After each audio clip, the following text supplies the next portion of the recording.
Assalamualaikum warahmatullahi wabarakatuh. Perkenalkan, nama saya Daryani Novita, NIM 1810416708. Di sini saya akan membahas bab 2, yaitu pembahasan tentang pengertian pemasaran global. Pemasaran global merupakan pemasaran secara teratur di seluruh dunia. Peluang pasar selalu terbuka untuk semua pelaku bisnis, termasuk pasar ekspor. Yang penting adalah berkreasi dan ingin berinovasi dalam mengembangkan pasar. Pengusaha yang kuat tentu saja tidak mudah tenggelam oleh perubahan dalam tantangan bisnis, meskipun tantangan yang datang semakin berat. Kemudian menurut beberapa ahli tentang pemasaran global, yaitu dari Kotler dan Kevin Lane Keller pada tahun 2008, pemasaran global merupakan proses untuk memfokuskan bermacam sumber daya, modal uang atau aset fisik, serta bermacam tujuan dan organisasi perusahaan lainnya untuk menggapai ancaman pasar global, mendapatkan kesempatan di pasar global. Kemudian manfaat pasar global ada dua macam, yaitu yang pertama, mengambil manfaat dari peluang untuk pertumbuhan dan ekspansi. Kemudian yang kedua, untuk bertahan hidup. Nah, kemudian bertahan hidup itu terbagi menjadi orientasi manajemen, etnosentris, polisentris, regosentris, dan geosentris. Hal yang mendorong dan menghambat pemasaran global, yaitu pemasaran global saat ini dibentuk oleh pengaruh dinamis dari beberapa kekuatan yang mendorong dan menghambat. Hal yang mendorong meliputi kebutuhan dan keinginan pasar, teknologi, peningkatan transportasi, kualitas biaya, perdamaian global, pertumbuhan ekonomi dunia, dan mengenali peluang untuk mengembangkan daya tahan secara global. Hal-hal yang menghambat. Yang pertama itu terdiri dari perbedaan pasar, kecurangan manajemen, budaya organisasi, dan kontrol nasional. Kemudian, konsep pemasaran global itu ada kebutuhan, keinginan, dan permintaan. Kebutuhan, keinginan, dan permintaan ada perbedaan antara kebutuhan, keinginan, dan permintaan. Kebutuhan manusia adalah keadaan di mana manusia merasa mereka tidak memiliki kepuasan dasar. Kebutuhan tidak diciptakan oleh masyarakat atau pemasar, tetapi telah diukir dan diukir dalam kondisi manusia. Keinginan adalah keinginan untuk memenuhi kebutuhan tertentu. Keinginan manusia dibentuk oleh kekuatan dan institusi sosial, sedangkan permintaan adalah keinginan akan sesuatu yang didukung oleh kemampuan dan kemauan untuk membelinya.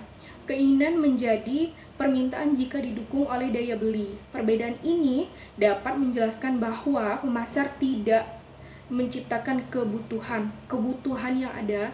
Pemasar mempengaruhi keinginan dan permintaan dengan membuat produk yang sesuai, menarik, terjangkau, dan mudah diperoleh oleh pelanggan yang dituju. Kemudian ada produk. Produk merupakan sesuatu yang dapat ditawarkan untuk memenuhi kebutuhan atau keinginan pelanggan. Pentingnya produk fisik tidak terletak pada kehalusannya, tetapi pada layanan yang dapat diberikannya. Karena itu, dalam membuat suatu produk, harus memperhatikan produk dan layanan fisik yang diberikan oleh produk tersebut.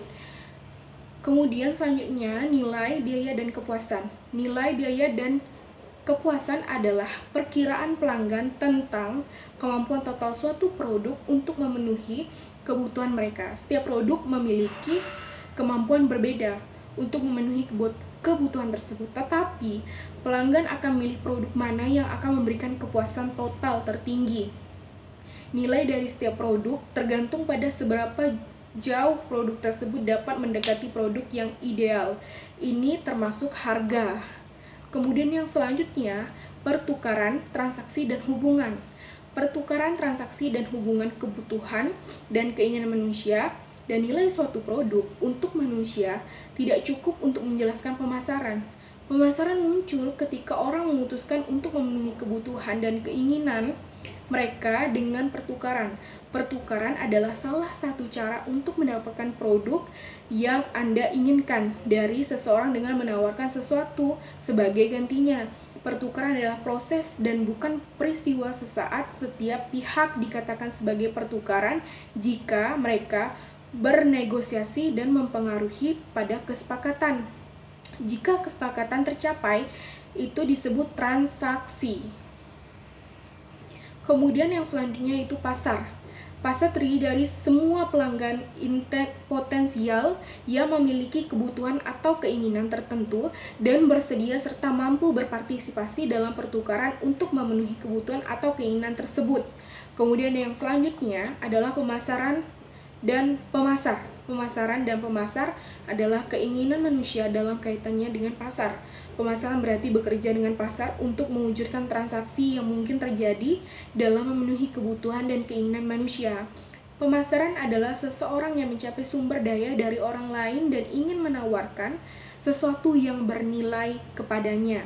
Jika satu pihak lebih aktif dalam mencari pertukaran daripada pihak lain, maka pihak pertama adalah pemasar dan pihak kedua adalah calon pembeli.